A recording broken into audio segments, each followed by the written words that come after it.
Bon alors, bien ou pas bien cette caméra chasse 4G, regarde, avec un panneau solaire. La TC27. Alors Whoopik ou Campark, on sait pas trop, hein. Campark me l'a envoyé, c'est écrit Whoopik. En fait les deux c'est pareil, donc pas de panique. En tout cas là je l'ai laissé à cet endroit là. J'avais mis, pour accélérer, pour qu'il reste plus les animaux, j'avais mis des trucs là. Bon normalement faut pas, mais voilà. Bon, installe-toi, je te la présente.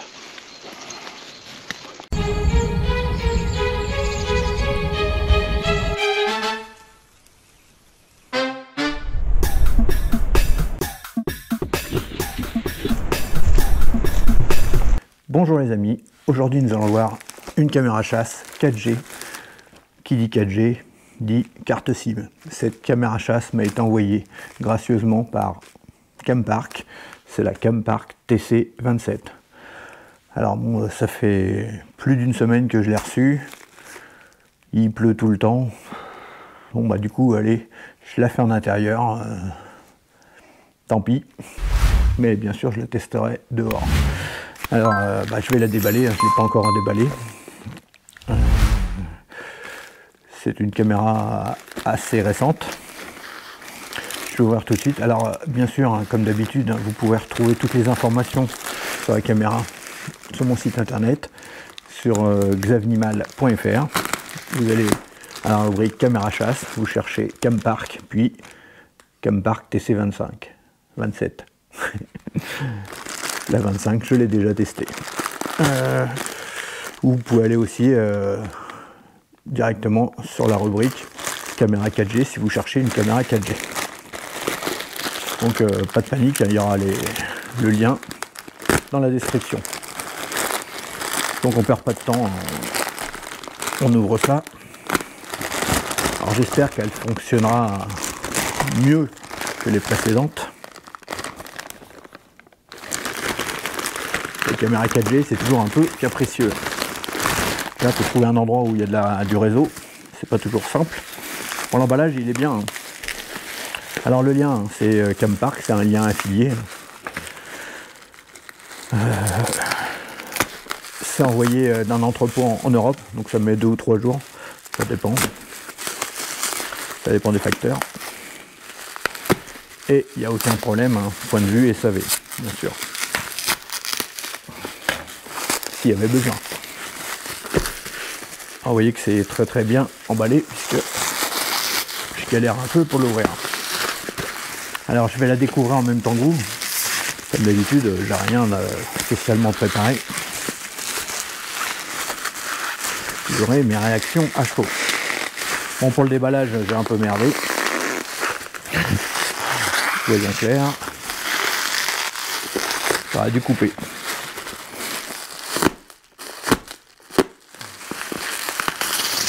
Voilà. Ça va être bien mieux comme ça.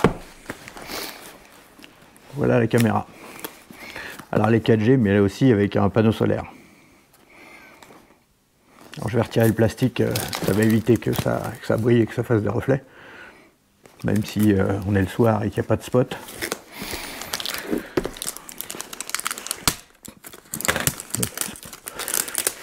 J'en vois qu'elle n'a jamais été ouverte. Alors je vais vous la présenter, il y aura bien sûr plusieurs vidéos. Alors une caméra 4G ça fonctionne, il faut une carte SIM. Si vous ne savez pas trop comment fonctionne une caméra 4G, hein, vous allez voir sur mon site, vous allez voir directement, vous allez voir caméra 4G. Je vous explique un peu tout, je vous explique comment que ça fonctionne, le principe d'une caméra 4G. Et puis je vous montre également aussi les possibilités pour les différentes cartes SIM possibles. Cette caméra en fait elle est livrée avec une carte SIM et dans la carte SIM vous avez le droit à 2 Go de données. Je ne sais pas sur combien de temps par contre. Normalement c'est pas sur longtemps. Bon, ça permet de la tester. Moi j'ai également la chance d'avoir Yacht Club qui m'a fourni une carte pour pouvoir tester les caméras chasse, pour pouvoir tester sur le site. Merci à eux également. Alors, on va regarder la caméra, comment que ça se passe. Je vais bouger ce qu'il y a décrit sur la boîte. Une spéciale. Donc on peut mettre carte SIM de son choix. Il faut que la carte SIM soit compatible LTE. C'est la norme pour les caméras 4G. Voilà.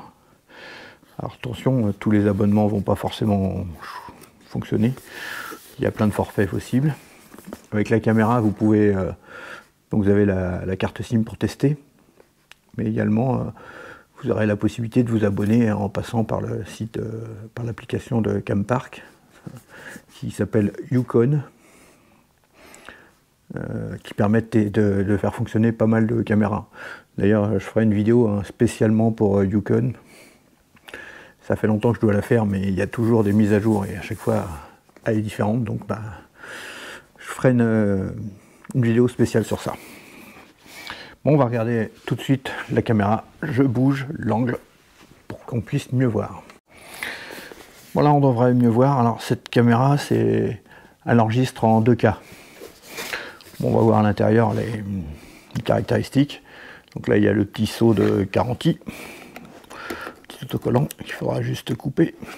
Une fois ouvert, ça veut dire, si elle arrive qu'il n'y a pas cet autocollant-là, ça veut dire que la boîte a déjà été ouverte. Voilà.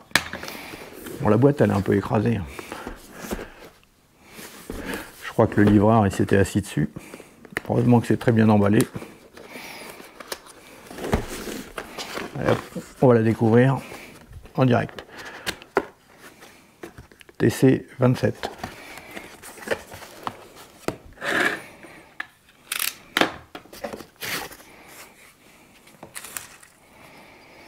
Alors, qu'est-ce qu'on a? Des petits autocollants. Ces petits autocollants, c'est quoi à votre avis? Regardez. C'est parce que si on veut placer la caméra sur un mur ou un poteau et qu'on veut faire les trous, on utilise, c'est des gabarits. Ça, on le verra après. Un petit carton, une carte pour vous montrer le principe pour le SAV. Il y a un QR code, un guide de démarrage rapide. Bien sûr, il est en anglais, ça y est pas en français. Mais aucun souci. Vous regardez mes vidéos, si vous ne parlez pas anglais, il n'y aura pas de problème. Et d'ailleurs, si vous utilisez ce coupon, vous pouvez avoir 2 ans de garantie sur la caméra. C'est vraiment pas mal. La notice, alors on va regarder, mais bien souvent, les notices ne sont pas en français. Alors, English. On va voir s'il y a allemand. Français. Et ben, il y a eu une belle amélioration chez Campark, bravo. De page 34 à 44. Notice en français. Je vous donne un peu un aperçu. Très clair, comme QR code pour télécharger l'application. Il vous montre où est-ce qu'on peut mettre la carte SIM, comment tout fonctionne. Mais ça, on va le voir. Télécharger l'application et s'inscrire. Cette application, bien sûr, comme de nombreuses applications, ça fonctionne. L'application est gratuite. On peut la télécharger sur iOS ou sur Google Play Store pour les Android. Voici la carte qui est fournie avec, de chez Yacht Club. Donc ça, c'est fourni avec directement. Vous avez le droit à 2 Go. Alors 2 Go, moi, pour mes tests, c'est pas assez. Vous verrez que 2 Go, ça peut aller très vite. Alors, Yacht Club, l'avantage, si vous ne connaissez pas, j'ai fait une vidéo spécialement aussi sur ça. Vous pourrez la retrouver aussi sur mon site internet. C'est des cartes SIM multi-opérateurs. Et c'est sans abonnement. Vous n'êtes pas obligé de prendre un abonnement à l'année. Alors ce qui est bien, comme c'est multi-opérateur, par exemple, selon l'endroit où vous allez positionner votre caméra, vous allez avoir, ça va être soit SFR qui va marcher mieux, ou soit ça va être Orange, soit un autre. En fait, là, il va prendre le relais qui va être le plus puissant. Donc c'est vraiment un bel avantage. Donc, voilà. Maintenant, le panneau solaire. La taille, elle est sympa. Oh, il est assez lourd par rapport aux autres fois. Je pense qu'il est pas mal. Derrière le support pour fixer, on a également un pas de vis, mais là il doit y avoir un adaptateur, ça va être pour mettre sur la caméra. On va regarder après ça. L'emballage, alors la sangle, très important. On va regarder la boucle tout de suite, comment elle est, si elle est sympa ou pas. Une boucle en fer, pas mal. Ouais, elle est lourde, donc ça évite qu'elle casse. Simple et efficace. Voilà. La longueur, on verra pendant le test si elle est assez longue ou pas. Les accessoires. Donc, on va regarder tout de suite les accessoires. Je vais sortir la caméra, on la regardera ensuite. Voilà, hop là. Donc, le sachet avec les accessoires.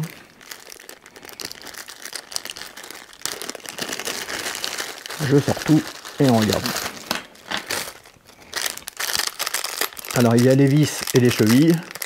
1, 2, 3, 4, 5 chevilles, et donc il doit y avoir 5 vis. Bon, ça brille, je ne peux pas les ouvrir. Une autre pochette avec également chevilles et vis. 1, 2, 3, 4, 5, pareil. Donc quand on a 10 chevilles et 10 vis. Le support pour le panneau solaire qui va se clipser sur la caméra avec le pas de vis. Une pince Bruxelles. Alors, elle sert à quoi à votre avis? C'est pour attraper la carte SIM pour la ressortir s'il y a besoin. Un petit truc en plastique là, qui permet d'un passe-fil, je pense. Un câble USB. Alors très important, quand on reçoit une caméra avec un panneau solaire, il faut toujours la mettre en charge au moins toute une nuit pour que la batterie soit chargée à bloc avant de la mettre dehors. Surtout là en ce moment quand on est en hiver, qu'il y a moins de soleil, juste la lumière du jour, ça sera trop long à charger les batteries. Alors c'est l'USB type C, donc impeccable. Utilisez le câble d'origine. Si vous avez d'autres câbles USB, alors faites attention. Souvent sur les caméras à chasse comme ça, l'embout est plus long que sur d'autres, sur des câbles classiques. Donc faites attention parce que si vous utilisez votre câble, s'il n'est pas assez puissant, s'il n'a pas le nombre d'ampères possible, ça n'arriverait pas à charger. Donc voilà. Et j'ai oublié de vous dire, il faudra acheter une carte mémoire. C'est pas livré avec. Donc maintenant, on va regarder la caméra à chasse proprement dite. Donc voilà. Alors. Regardez, envoyé par Campark, mais c'est une Wupik. Wupik, c'est pareil que Campark. C'est la même marque, ils ont plusieurs noms. Sur le dessus, il y a un QR code avec écrit le nom. Donc là, c'est NTC 27 EU, donc pour l'Europe. Il y a 2 antennes. Alors parfois, 2 antennes. Parfois, il n'y en a qu'une des deux qui est branchée. Souvent, c'est la décoration. Ce qui est pas mal, c'est que là, alors comment il se retire, ce truc-là? Ça doit être clipsé. Si on regarde bien là, comme ça, on peut mettre la sangle là. Ou alors, on peut mettre avec les vis ce côté-là. Donc, il faut regarder comment il va se démonter. Alors, là, il y a un cache plastique. On va l'ouvrir. Ça doit être là pour bouton marche-arrêt. Et puis les cartes SIM sûrement. Alors, toc. Là, c'est le bouton marche-arrêt de ce côté-là. Toc, toc. Donc marche-arrêt. De l'autre côté, ça doit être pour mettre la carte. Ou alors la prise USB. Non, c'est la prise USB, je pense. Alors, c'est pas facile, mais en même temps, c'est pas fait pour être ouvert toutes les 5 minutes. Si vous avez des gros doigts, c'est compliqué. Voilà, je l'ai presque. Bon, ils auraient pu mettre une petite languette. Voilà. Donc voilà, alors, moi je trouve pas terrible, puisque le bouton marche-arrêt, pour le cacher, il va pas être facile. En tout cas, la prise USB, c'est là pour le panneau solaire. Et pour recharger également la caméra, la batterie de la caméra tout au départ. Maintenant, à cet endroit-là, c'est là qu'on mettra la carte mémoire et la carte SIM. Alors, il doit y avoir un endroit où on peut attraper plus facilement. Voilà. Hop, voilà les boutons. Il y a plusieurs boutons. Alors je vais regarder ce que c'est avant. SIM pour mettre la carte SIM.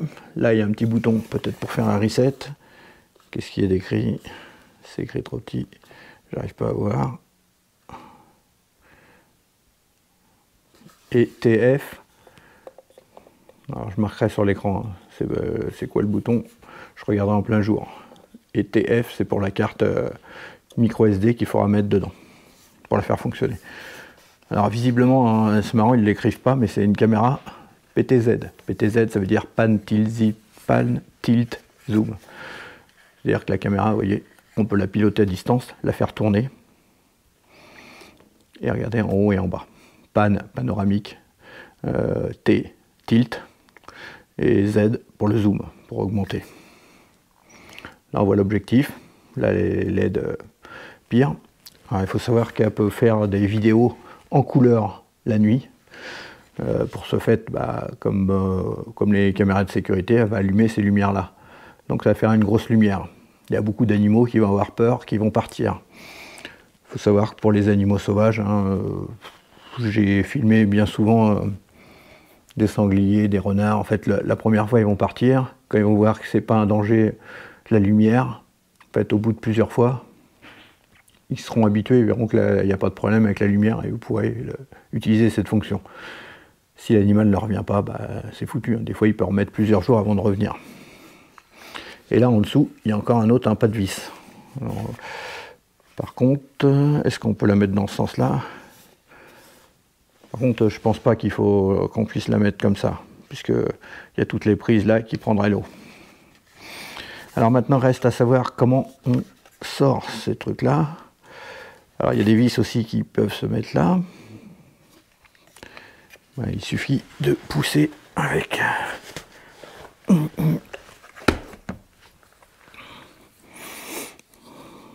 Alors, ils auraient pu mettre une attache pour qu'on puisse sortir et rentrer la patte. Je vais pousser avec mon couteau pour voir. Non. Bon, parfois, il faut regarder la notice. Comment que ça sort. Cette partie en plastique, en fait, il faut savoir qu'elle va rester sur le support. Ça peut être un mur, un poteau. Et en fait, ça va être clipsé dur. Donc, quand c'est déjà fixé, il suffira de tirer et ressortir. Sortir. C'est un peu le cas de la Campark TC18. Je trouvais que c'était pratique. Bon, par contre, quand elle est neuve et qu'elle est enfoncée dedans, je ne sais pas comment on le sort. Donc voilà, il n'y a plus qu'à l'appairer. Et bien sûr, hein, avant la première utilisation, vous pensez à retirer le petit film plastique.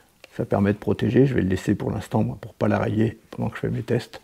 Mais il faudra penser à retirer le plastique. Voilà. Ah, je ne vous ai pas montré le support. Donc le support, il y a la forme qu'il y a en dessous. Ça permet de le clipser sans outil. Tac, juste un clips. Et le panneau est mis. Donc, hop, je refais. Il y a juste un quart de tour à faire. Voilà pourquoi il y avait un pas de vis sur le dessus. Alors attention, le QR code qui est juste là, il va servir à appairer la caméra pour la première utilisation. Pour l'ajouter dans Yukon. Voilà. Le support plastique est mis. Et vous n'avez plus qu'à faire comme ça, clac, un quart de tour et c'est réglé.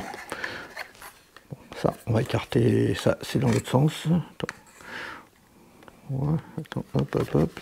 Alors comme je la regarde à l'envers, c'est compliqué. Hop, ça on le met comme ça. Voilà.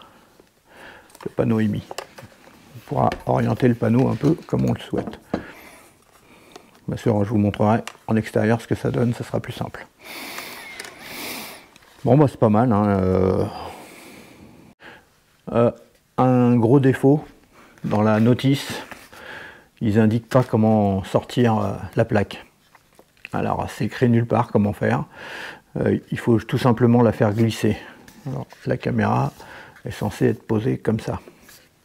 Donc, en fait, il y a juste à faire glisser comme ça. Moi, j'ai écarté, j'ai cassé le truc. J'ai cassé un petit ergot. Voilà, celui-là que je vais recoller.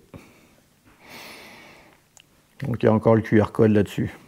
Bon, c'est nul, hein, il pourrait l'écrire dans la notice, et il pourrait également mettre une flèche pour savoir dans quel sens on va. Donc quand on la clipse, on lève comme ça un levier, tout simplement. Donc en fait cette partie-là, on peut la fixer sur un mur, sur un poteau, ou sinon on met la sangle là directement là dans les pattes. Voilà, donc moi je vais la mettre avec une sangle là quand je vais aller l'essayer. C'est dommage, ils auraient pu mettre aussi quelque chose avec un support pour la poser directement. Ça aurait été pas mal. Bon, tant pis. Une vis. Bon, il n'y a pas. Voilà. Donc faites pas comme moi, forcez pas, sinon vous allez casser les petites pointes. Voilà. Dommage. Allez, on va la tester tout de suite. Je vous montre un petit aperçu une fois la caméra en place. Donc en fait, il faudra l'appairer. Alors pas de panique, hein, la prochaine vidéo, je vous montrerai comment ça se passe. Il faudra l'application Yukon. Puis bah voilà, on se connecte. Alors il faut être un endroit où il y ait de la réception. Si vous n'avez pas de 4G, ça va être compliqué. Là, vous voyez, j'avais 2 carrés. Alors à 3 mètres plus loin, j'ai pas de réseau du tout. Alors c'était vraiment un endroit assez délicat. Mais j'ai réussi quand même à le faire fonctionner. Donc sur la gauche, hein, je vous ai mis la capture d'écran vidéo quand je faisais en direct. Si vous regardez bien la caméra, vous voyez qu'elle tourne. C'est ça, ce qu'on appelle une caméra PTZ. Ça permet de la faire pivoter à distance, à droite, gauche, au-dessus, en dessous. Et la distance, vraiment, c'est sans limite du moment qu'on a le réseau. C'est-à-dire, je pourrais être à l'autre bout du monde, du moment que j'ai soit Internet ou soit de la 4G. Avec mon téléphone, aucun souci. Si la caméra, bien sûr, est un endroit où elle reçoit du réseau aussi. Vous voyez, hein, ça réagit quand même pas mal, malgré que le réseau ne soit pas super top à ce moment-là. Je vous montre quelques petites images, hein, vous voyez, ça se déclenche très vite. Vous avez vu le chevreuil qui est passé en courant. Alors il y a la date et l'heure qui apparaissent au bout de quelques secondes. Bon là le renard c'est plus facile, il passait en marchant. Je vous montre une autre scène également. Qu'est-ce qu'on pourrait voir? Qu'est-ce qui est passé à cet endroit-là, à votre avis? Allez hop. Ah bah des sangliers. Tiens, c'est étonnant. Bon alors rassurez-vous, hein, des vidéos j'en ai fait plein, de jour comme de nuit. Mais bon ça sera dans une autre vidéo. Là je voulais vraiment juste vous montrer un petit aperçu. Les vidéos s'enregistrent de la 2,7K alors que cette vidéo là est en 4K. Donc bah, c'est normal que la résolution soit moins bonne. Alors bien sûr ça enregistre sur la carte micro SD si on en a mis une. Ça enregistre également sur le cloud, même à la version, soit la version gratuite, soit la version payante, comme vous voulez. Puis on peut le télécharger sur son smartphone. Voilà, allez, n'hésitez pas à mettre un commentaire, je vous dis à bientôt. Salut!